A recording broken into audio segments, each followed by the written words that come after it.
দিনাজপুরে শুরু হয়েছে বোরো ধান কাটার মহা উৎসব। মাঠে মাঠে ছড়িয়ে আছে সোনালী ধানের গুচ্ছ। যেন দক্ষিণা হাওয়ায় দোল খাচ্ছে কৃষকের সোনালী স্বপ্ন। অনুকূল আবহাওয়া আর ভালো বীজতলায় এই দুয়ে মিলে আশীর্বাদে হাসছে দিনাজপুরের মাঠ। প্রতিবছর এখানে গড়ে উৎপাদিত হয় 14 থেকে 15 লাখ টন চাল।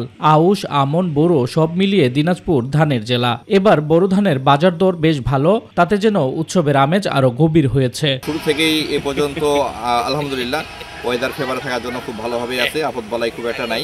ফলন তো ভালো, এবার পোকামাকড়ের বালাই কম, বেনিফিটটা ভালো হচ্ছে। কৃষকেরা কাঁচি হাতে ধান কাটছে মনের আনন্দে। লাভের মুখ দেখছেন কৃষকেরা, বাজারও ভালো, ফলনও যথেষ্ট।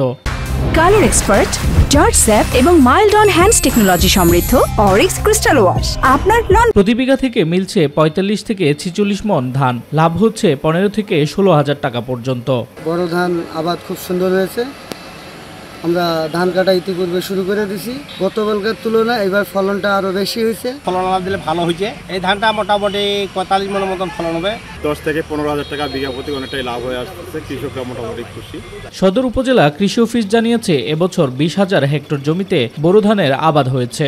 এবছর 20,000 হেক্টর জমিতে বোরো ধানের আবাদ হয়েছে। এখানে আমরা 1 লক্ষ মেট্রিক টন চাউল পাবো বলে আমরা আশা করি। দিনাজপুরের এই সোনালী ধান শুধু ফসল নয়, এটি আশার আলপনা, এ যেন ভবিষ্যতের পথ চলা। শামস তাবরিজ উচ্ছ্বাস, মাই টিভি নিউজ ডেস্ক।